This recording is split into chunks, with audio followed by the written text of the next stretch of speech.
This is Canada Reads American Style, featuring two friends who love Canada Reads and Canadian literature. Welcome our host Rebecca from Michigan and Tara from Ontario. Hi everyone, it is Rebecca and Tara, and today we have a special guest that we're really excited about. It is Trish from Trish Talks Books on Instagram, and we are really excited to have you with us today. Thank you so much. I'm excited to be here. Great. Welcome, Trish. Let's start our episode with you telling us a little bit about yourself. Sure. So I retired about 2 years ago now and was looking for something to do. I've always been a reader, but in the busy kind of professional life, I wasn't reading quite as much. And a few months into retirement, I started reading more, and I thought, I'm going to start a blog. I can write about books, I can review books. It was easier said than done. So it's hard to make a blog, to set it all up. I did, and it's trishtalksbooks.com. And I really love writing on my blog, but I also discovered Instagram. I was never on Instagram. It's easier than a blog, and I love it. And I discovered this wonderful corner of Instagram called Bookstagram, which you guys are on, and that's how I met you. I really appreciate both of your Instagram accounts. So I read, I write about books. I've done more reading and writing than I ever have. I've gotten to know, chatted with some authors, and now a podcast. So it's been great. That's already a lot in did you say 2 years, or how long have you been, when did you start the blog? So I retired 2 years ago, at 2 years at the end of this month in June, and I sat around for about 6 months. It's the typical retirement. I'll do nothing for 6 months and just see what comes of it. So stereotypical. But, at around Christmas of that year, so 18 months ago, is really when I got the blog started, and then Instagram right after that. So yeah, it's been fantastic. Awesome. Well, do you want to start by also sharing, well, no, I guess not starting because we've already started. Let's continue with you sharing your first book with us.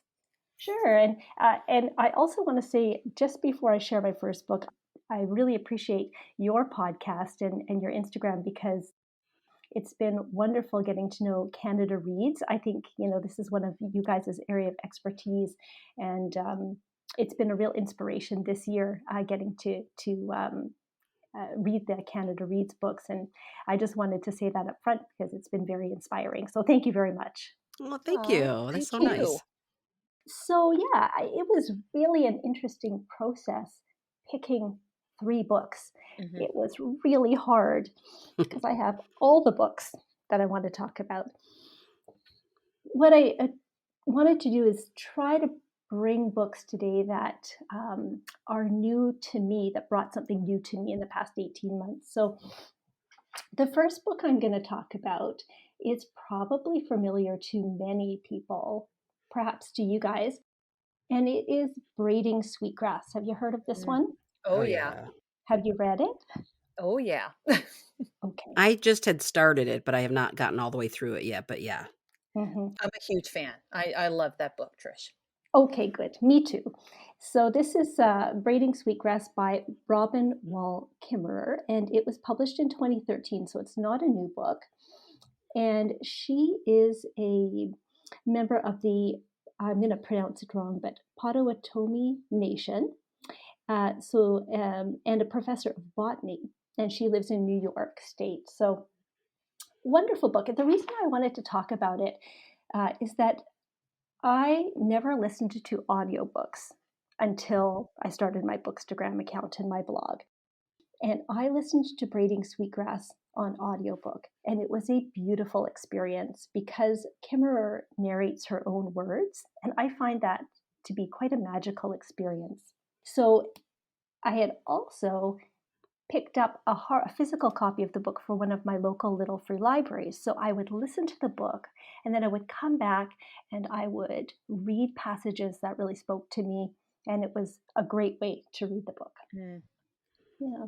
So I like it also because I'm trying to read more Indigenous literature. And I think this month, perhaps, of June is Indigenous History Month as well. So I'm trying to be more thoughtful about that kind of, about reading Indigenous literature.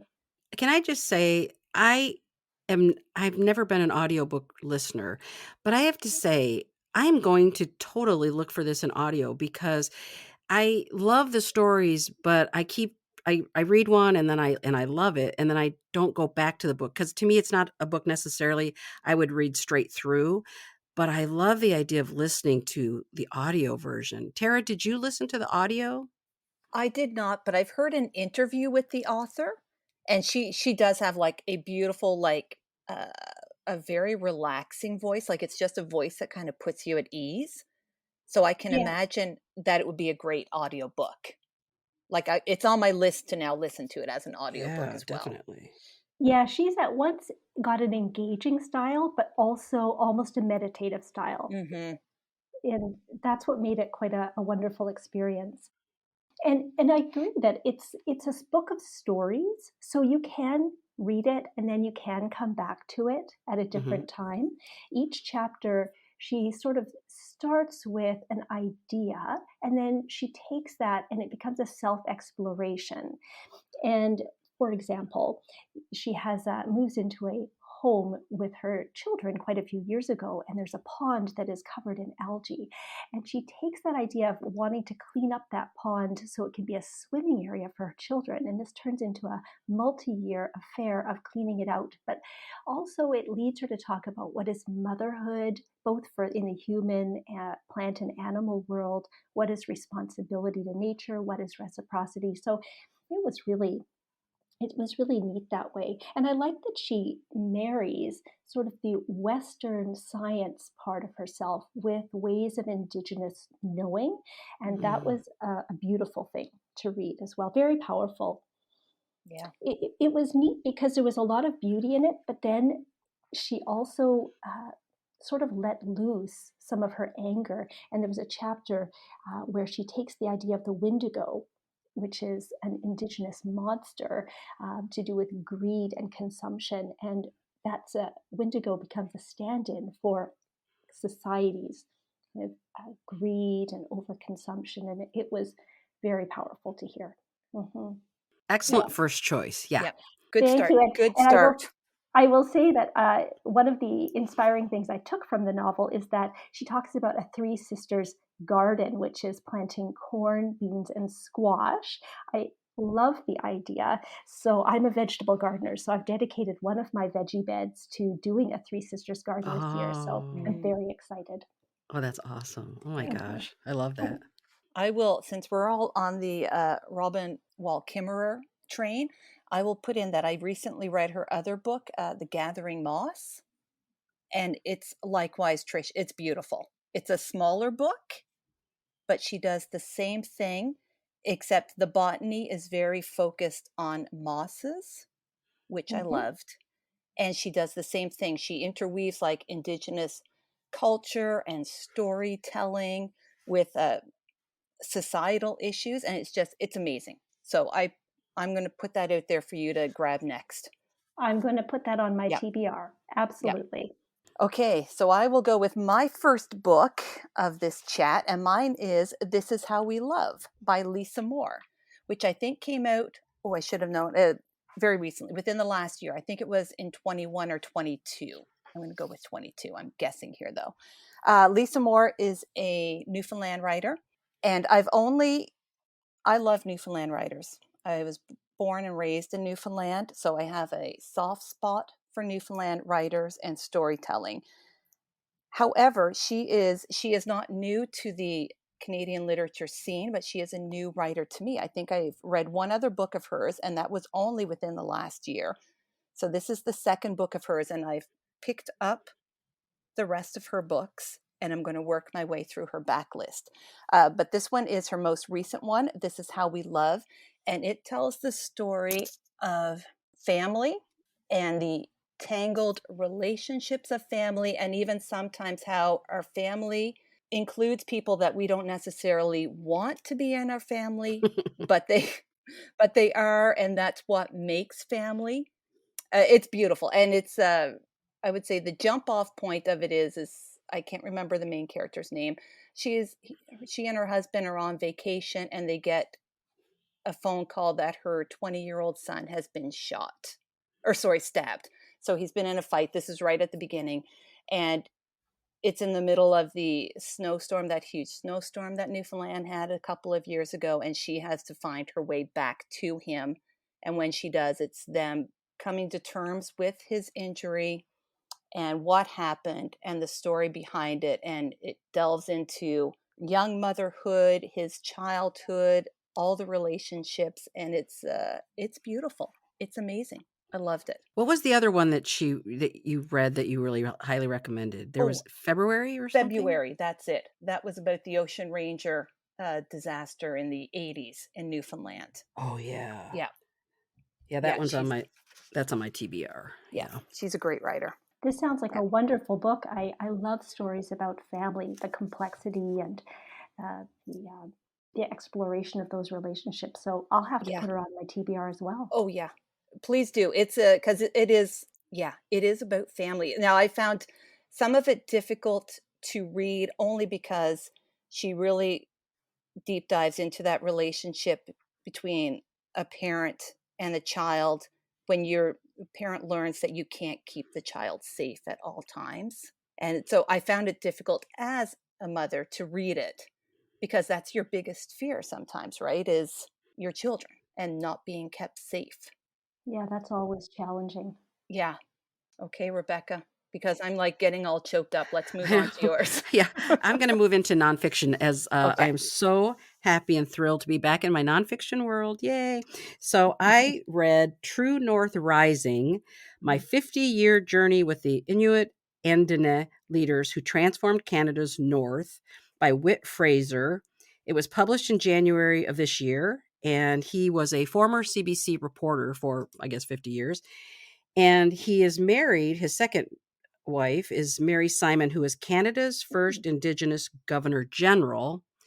And I don't know how that falls in your political, like how big of a role that is. I'm not really sure what that position is, but she is your first Indigenous Governor General. And so I love this memoir because I've always, since I was a young kid, been fascinated by the North, whether it's Canada or Finland or Siberia or wherever. I've always just been really fascinated by people who live in such a cold, harsh environment and how they thrive.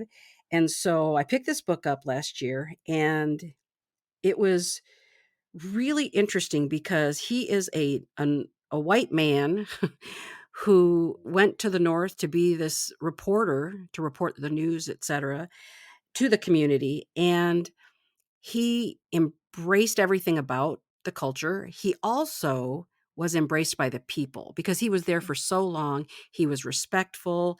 He was really wanting the North to change and evolve and be more powerful than they had been in the past. So he was incredible. But this book isn't really, it's about him, but he really more focuses on a number of different key players in the North and historically, and most of them were activists. So he really kind of paints these interesting portraits of them individually. And I think maybe there were like 7 or 8 individuals that he really talked about, which I love. But I want to just close this part out with in Goodreads, they say at the end, he may have begun as a know-nothing reporter from the South, but he soon fell in love with the North, and his memoir is a testament to more than 50 years of commitment to its people.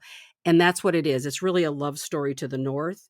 And it was a really kind of, I don't want to say easy read, but it was something you could sit down, that it wasn't going to take a ton of brain power, but I learned so much about the North. It's exactly the kind of thing I love to read about. And I would highly recommend this book if you like nonfiction, if you like the North, if you want to know more about the history of how things changed politically.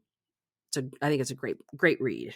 Nice. It's on my That list. Yeah. sounds wonderful. I'm really enjoying memoir lately, and I don't know enough about Canada's North. So this sounds like a wonderful book to introduce that. Yeah, it really, because there was about so many different people, and then I would look them up on, I Googled them all, of course, and learned even more about them. And some of them, when he was starting out, they were so young, and now I look at them and it's like, well, it's 50 years later, so they're like in their 70s now, and I'm just like, gosh, he made it feel like it was just yesterday. But then I look at it and these people are all, older or past, so it was just really fascinating. So, yeah. Okay. So Trish, what do you have next? All right, for something completely different. Do you both read short stories? Do you gravitate towards short story collections or not? A little bit, and I love specifically linked stories. That's my favorite, linked short stories. I traditionally do not read a lot of short stories. Like I don't search them out, but I've read more in the last couple years, and I do enjoy them when I read them. Yeah, that's like me as well. And I never really reached for short story collections, but I have since being on Bookstagram and writing the blog. Mm-hmm. So my next choice is a collection of short stories, and it is Tell Me Pleasant Things About Immortality by Lindsay Wong. So she's a Canadian writer, and I wondered if you'd heard of her because her last book was The Woo Woo, which Yeah. was, I think, longlist or a finalist for Canada Reads in 2019. Mm-hmm. I've heard, but I haven't read any of her books actually. I read the Woo Woo, but I haven't Mhm. read this collection yet. I hear they're quite different. So this collection is a horror short story collection, and I'm a big horror reader. I love Mm-hmm. horror, and this reading was an experience. I went into it not knowing much at all about the book, and I love doing that sometimes because I can be super surprised. Mm-hmm. And from the first page, this writing, if you like wacky, weird, it was bonkers writing. It really was. The characters were out of this world, kind of audaciously greedy and terrible, but it was super fascinating. And there's a lot of humor in the book as well. And the stories are not linked, but the neat thing about this collection was as I read through the stories, the experience of reading changed, and I realized there was method behind what she was doing. The middle stories in the book really started to be meaty with themes. There's a lot of marriage of Chinese and Western culture, which was really neat to me.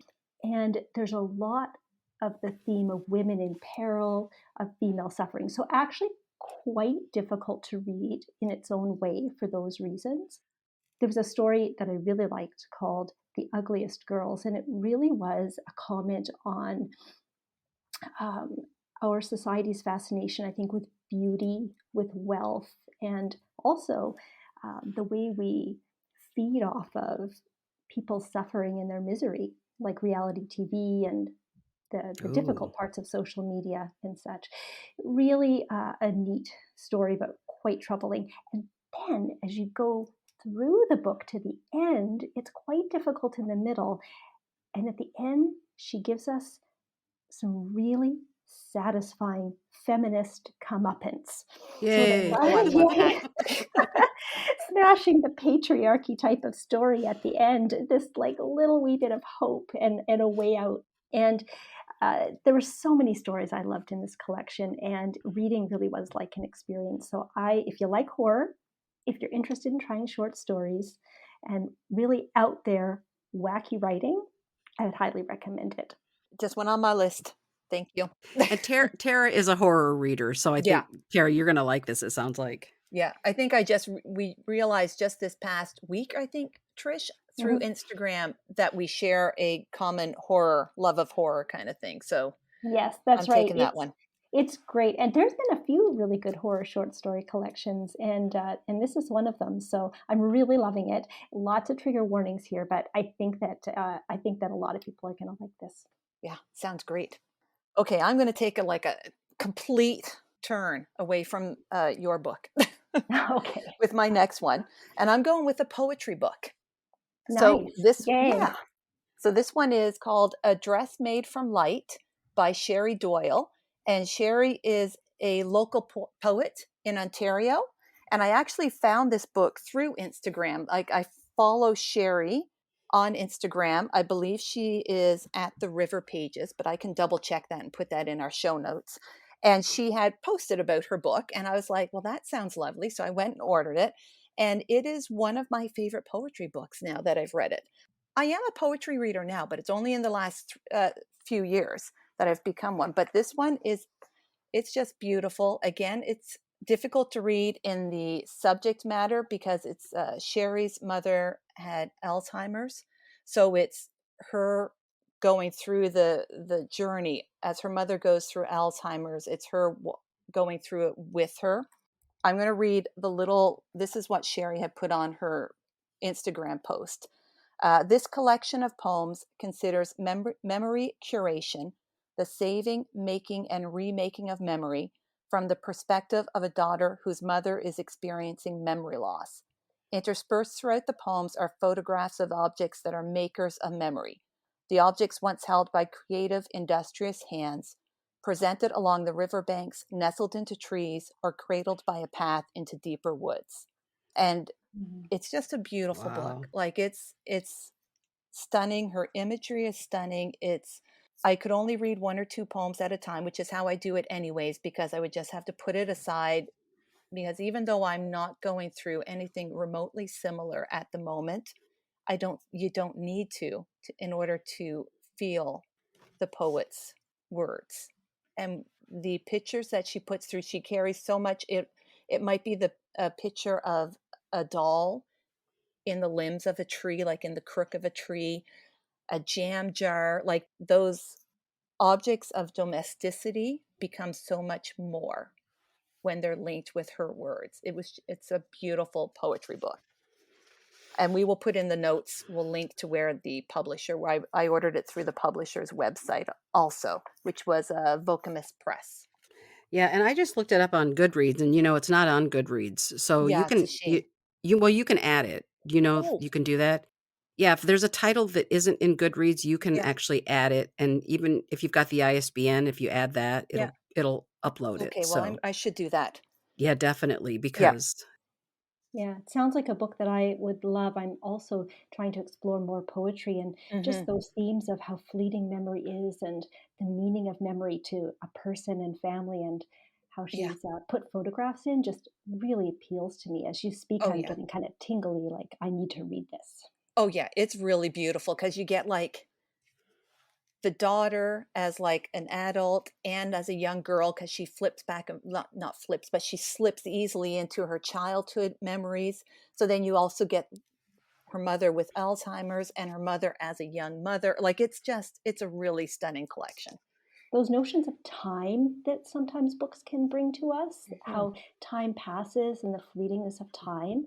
I love that as a theme. yeah, same here. And I have to say that as my parents get older, and both of them have memory loss now, and it's funny, I'll ask questions about something that I know they know, and then they can't remember the details, and I thought, okay, now they're gone. Like those, it's just gone. There's no way to retrieve it. Ugh, that's freaky. So yeah. Okay, well, I am going to share. I think there should be like a drum roll, Tara, or something, or like a band playing in the background when I say this. But guess what I finished today? Oh, I know, but I'm not going to spoil it. Okay, I finished today a 600-page book, which I normally do not read big books because I have a short attention span. But I read Ted Kennedy, A Life by John A. Farrell. It was published in October of last year, and I heard the author speak, and I thought, I heard him on an interview, and I thought, oh, that sounds really fascinating. And because of Tara, I bought the book because she has read a biography of Hillary Clinton. She read the Obama autobiography. And is there a third one? I feel like there was a third one you read. No, I think that's just those two. I think so.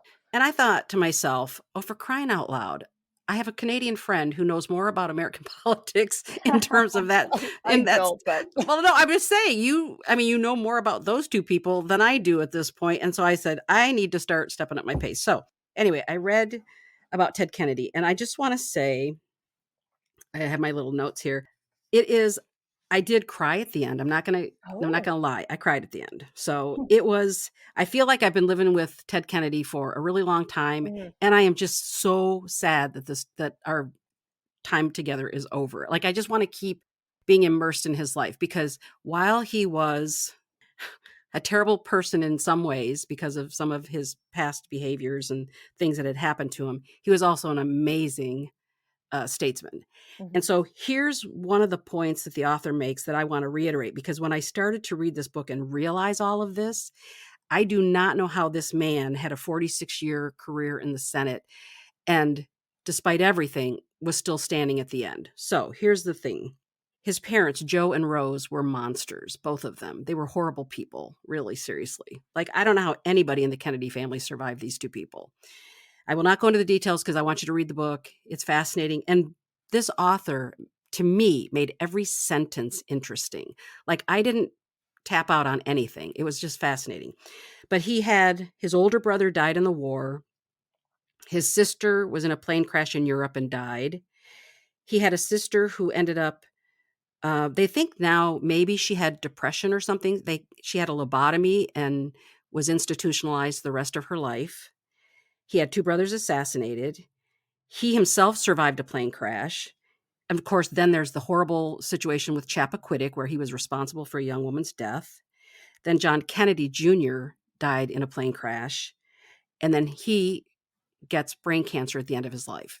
mm, How that man seriously did what he did for the American people, which he did, because it goes through all the things that he was probably most proud or most known for, or maybe not even known for, but the things that he accomplished, they will be with us for hopefully many, many years going forward. You know, civil rights, health insurance, different things that we as Americans have because Ted Kennedy also worked across the aisle. And the thing about reading this for me that was the hardest part is to recognize the point at which it switched and that the United States is so divided. I feel like we will never see politicians like him again. People who were willing to reach across the aisle and carve something out. May not have been perfect, but he was willing to try to make life better for people. And I just don't see the US ever being able to go back to that. I can't even imagine that we ever will, which means it will always be a numbers game. How many Republicans are there? How many Democrats are there in terms of what gets passed as legislation or laws that change, Supreme Court, et cetera. So I just am thankful for Ted Kennedy and his life. And I'm so thankful I read this book. And honestly, Tara, I never would have picked it up if you hadn't read those other two books. So thank you for that. Oh, you're welcome for the book, Shane. That's Yeah. totally fine. That sounds really interesting. I have know nothing about Ted Kennedy, so I'm really interested to hear you talk about him and how Yeah. he sort of was stood up for collaboration and maybe depolarization, which is Oh, kind of absolutely. a Yeah. really important thing. And I was telling, I told our good friend Jen, I just said I personally could write a book about how much I loved this book, and that's how. And I'm being very, for me, this is. I could say a million more things, and I won't. But I'm excited because Tara has said she wants to read it, and I will be passing my copy on to her, and then we'll see if you get through it and what you think as well. So Yeah. yeah, okay. Right. Trish, what's your next book? Okay, well, do I ever have a 600 plus page book for you? Oh, Oh. wow. Okay. Or, or we'll see. We'll see after I describe it what you think. Um, I wanted to bring a classic. So I've read a book called The Betrothed, and it's by Allessandro Manzoni. It is written in Italian in 1842, so totally Ooh. different Wow. here. Yeah. hmm I never read, again, didn't read many classics in my adult life until the last couple of years, and I'm loving classics. Ooh. I really am. It's something that takes a bit of effort for me, but I usually find them really enriching. I take a lot out of the classics. So this was translated into English most recently in 2022 by Michael F. Moore, and that's the translation that I have because he hosted a read along on an online kind of reading platform called A Public Space. And they have a subsection of their web page called APS, A Public Space Together, and they host read-alongs of classics. And I love this way of reading classics, a group read-along, because they post a schedule. It's a very sensible schedule. It's not too onerous. And every day you can log in, and the host gives a favorite quote, talks a little bit about that day's reading, and it's a great way to not be overwhelmed. So that's Huh. how, yeah, it's wonderful. It's a great way to read classics. And what is it's a website, or how do you access Mm. it? So I will have to look it up. I think it's a publicspace.org. I could be wrong there. Okay, well, once I get it from you, we'll put it in the show notes for sure, because I think this Mhm. is fascinating what you're talking Yeah. about. And Yeah. the neat thing is that they're all archived. I checked. So even now, because this read along ended a couple months ago, so it's not going to be live as you go along. Because if you do it with them, it's updated regularly, and you're reading with everybody else. But they're still Mhm. archived, so you can go on and just read it according to the schedule. Yeah, I've read a Yeah. few books that way.